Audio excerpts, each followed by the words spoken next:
Donald Trump చేసిన వ్యాఖ్యల్లో నిజమెంత? ఆయన దేశంలోనే పురుడు పోసుకున్న సంస్థలు ఏం చెబుతున్నాయి? మా కొలీగ్ వంశీ అందిస్తున్న ఎక్స్ప్లెనేషన్ ఇప్పుడు చూద్దాం. డొనాల్డ్ ట్రంప్ సంచలన వ్యాఖ్యలు చేశారు. భారత ఆర్థిక వ్యవస్థ ఒక డెడ్ ఎకానమీ అంటూ ట్రంప్ చేసిన వ్యాఖ్యలు ఇప్పుడు ప్రపంచవ్యాప్తంగా కలకలం రేపుతున్నాయి. ఈ నేపథ్యంలోనే అసలు నిజంగా భారత ఆర్థిక వ్యవస్థ బలంగా ఉందా, బలహీనంగా ఉందా? ట్రంప్ చేసిన వ్యాఖ్యలు నిజమా?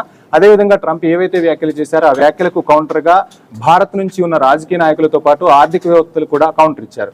అసలు ప్రముఖ టూల్స్ ఏం చెప్తున్నాయి? గ్రోక్ కానీ అదేవిధంగా చాట్ జీపీటీ ద్వారా అసలు ఏం జరుగుతుంది, భారత ఆర్థిక వ్యవస్థ ఏ స్థితిలో ఉంది అనేది మనం తెలుసుకునే ప్రయత్నం చేద్దాం. ఒకసారిగా ఇక్కడ మనం చూస్తే No, the Indian economy is not dead. In fact, that's one of the fastest growing major economies in the world. However, like any large economy, it faces challenges and contradictions. మొత్తంగా భారత ఆర్థిక వ్యవస్థ బలంగానే ఉంది. ట్రంప్ చెప్పిన వ్యాఖ్యల్లో నిజం లేదనేది మనకి ఇక్కడ కనపడుతున్న వాస్తవం. ఇంకా అసలు ఏంటి అనేది కూడా క్లియర్ పిక్చర్ ఇచ్చేసింది. Here's a quick overview. ఒక ఓవర్వ్యూని కూడా మనం చూస్తున్నాం. గ్రోత్ చూస్తే India's GDP growth remains strong around 7% annually in recent years.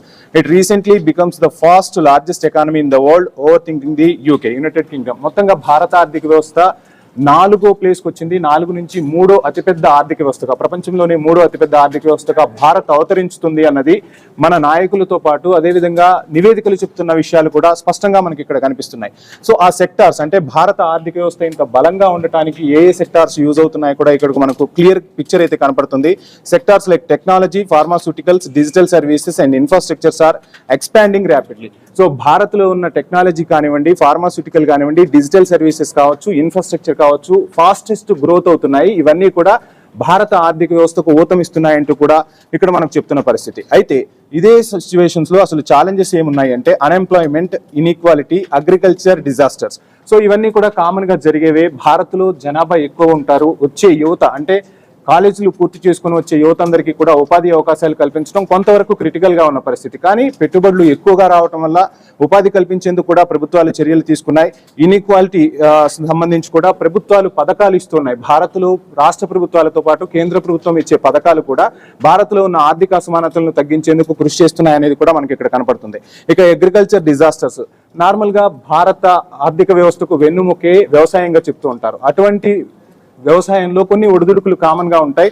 కానీ వాటన్నింటినీ కూడా ఓవర్కమ్ చేసుకుంటూ భారత ఆర్థిక వ్యవస్థ అంటే రూపీ అనేది స్ట్రాంగ్ అవుతుంది అనేది ఇక్కడ మనకు క్లియర్ గా కనపడుతుంది. ఇంకొకసారి మనం స్ట్రెంగ్స్ చూస్తే యంగ్ పాపులేషన్, ప్రపంచంలోని ఏ దేశానికి లేని యువత భారత్ సొంతం. యువత అంతా కూడా వర్క్ చేస్తూ ఉంటారు. సో ఇక్కడ కూడా మనం చూడవచ్చు యంగ్ పీపుల్ అండ్ యువ రక్తం ఉన్నది ప్రపంచంలో ఒక భారత్కే. అదే మనకు ఆస్తిగా కూడా మన రాజకీయ నాయకులు చెప్తున్నారు, ఆర్థిక నిపుణులు చెప్తున్నారు.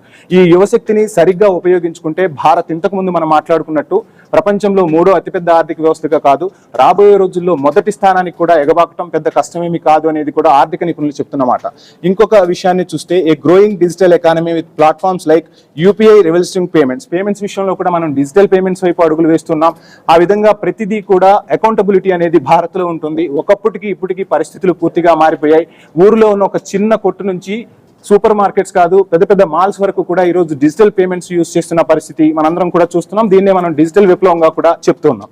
ఇక నెక్స్ట్ చూస్తే strong startup ecosystems especially in fintech, edtech and SaaS. So strong ecosystem కూడా భారత్లో డెవలప్ అవుతుందని మనకు చెప్తోంది. So it's not thriving for everyone.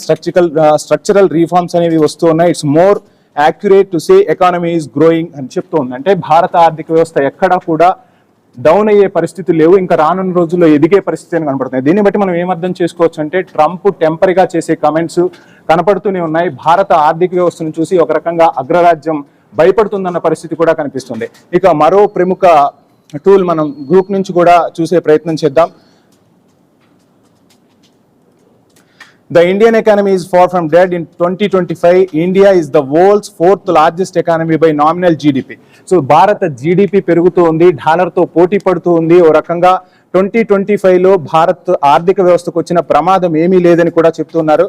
And third largest purchasing power parity PPP, it's a project to grow at 6.2% to 6.8% 2025-26. అంటే ఒక ఆర్థిక సంవత్సరంలో భారత ఆర్థిక గ్రోత్ రేట్ అంటే జీడిపి గ్రోత్ రేట్ అనేది 6.2 నుంచి 6.8% వరకు కూడా పెరుగుతుంది అనేది మనకు ఇక్కడ ఇంకొక టూల్ చెప్తున్న పరిస్థితి.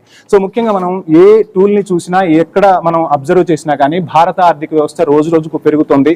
ఇందాక మనం మాట్లాడుకున్నట్టుగా భారత్కు యువశక్తే పెద్ద వనరు.